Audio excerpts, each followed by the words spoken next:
Hi all. Psychology ഡയറിയിൽ ഇന്ന് പരിചയപ്പെടുന്നത് 20 വയസ്സുള്ള ഒരു ആൺകുട്ടിയെയാണ്. 16-ാം വയസ്സിൽ മോർച്ചറി അസിസ്റ്റൻ്റായി ജോലി ആരംഭിച്ചു. അവിടെ പ്രധാനമായും അമ്മാവൻ്റെ സഹായിയായി ജോലി ചെയ്തു വരികയായിരുന്നു. 17-ാം വയസ്സ് മുതൽ അവൻ്റെ ഉറക്കവും മോർച്ചറിയിൽ തന്നെയായി. ആ ആൺകുട്ടി തൻ്റെ 18-ാം വയസ്സ് മുതൽ അവിടെയുള്ള മൃതദേഹങ്ങളുമായി സെക്ഷൽ ആക്ട്സിൽ ഏർപ്പെടാൻ തുടങ്ങി.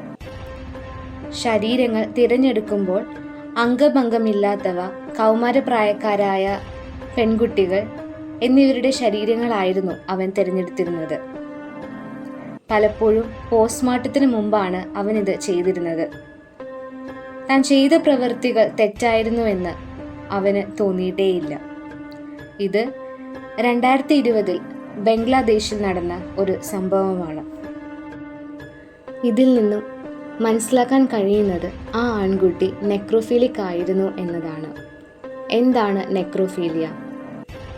മൃതദേഹം എന്നർത്ഥം വരുന്ന നെക്രോ, സ്നേഹം, ആകർഷണം എന്നർത്ഥം വരുന്ന ഫീലിയോസ് എന്നീ ഗ്രീക്ക് പദങ്ങളിൽ നിന്നാണ് നെക്രോഫീലിയ എന്ന പദം വന്നത്. ശവശരീരങ്ങളോടുള്ള ലൈംഗികപരമായ ആകർഷണമാണ് നെക്രോഫീലിയ.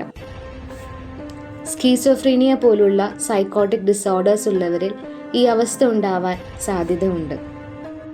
അതുപോലെ ചെറുത്തു നിൽക്കാനോ നിരസിക്കാനോ കഴിവില്ലാത്ത പങ്കാളിയോടുള്ള ആഗ്രഹം, ട്രോമകൾ എന്നിങ്ങനെയുള്ള പല കാരണങ്ങളുമാകാം എന്നാണ് പഠനങ്ങൾ പറയുന്നത്. ഫിസിക്കൽ റിലേഷൻഷിപ്പിൽ ഏർപ്പെടുമ്പോൾ പാർട്ട്ണർ മരിച്ചതായി നടിച്ചാൽ ഉത്തേജിതരാകുന്ന ആളുകൾ, ഫാൻറ്റസി കണ്ടെത്തുന്ന ആളുകൾ, മരിച്ചുപോയ പ്രണയിനിയുടെ ശരീരത്തോട് ചേർന്നിരിക്കാൻ ആഗ്രഹിക്കുന്നത്, മരിച്ച വ്യക്തിയെ കണ്ടുകൊണ്ട് അതിൽ നിന്ന് പ്ലഷർ കിട്ടുന്നവർ മുതൽ പലയധികം ലക്ഷണങ്ങളും രീതികളും ഈ രോഗാവസ്ഥയ്ക്കുണ്ട്. നെക്രോഫീലിയ ഒരു മാനസിക രോഗമാണ്. മനോരോഗ വിദഗ്ധരാണ് ഇത്തരം കേസുകൾ ചികിത്സിക്കുന്നത്. കൃത്യമായ സൈക്യാട്രിക് മരുന്നുകളും മറ്റു തെറാപ്പികളുമാണ് അവർ ഇതിനു വേണ്ടി ഉപയോഗിക്കുന്നത്.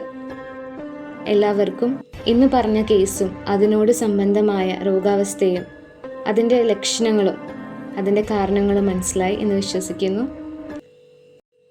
തുടർന്നുള്ള വീഡിയോകൾക്കായി ഈ ചാനൽ സബ്സ്ക്രൈബ് ചെയ്യുക, ലൈക്ക് ചെയ്യുക, ഷെയർ ചെയ്യുക.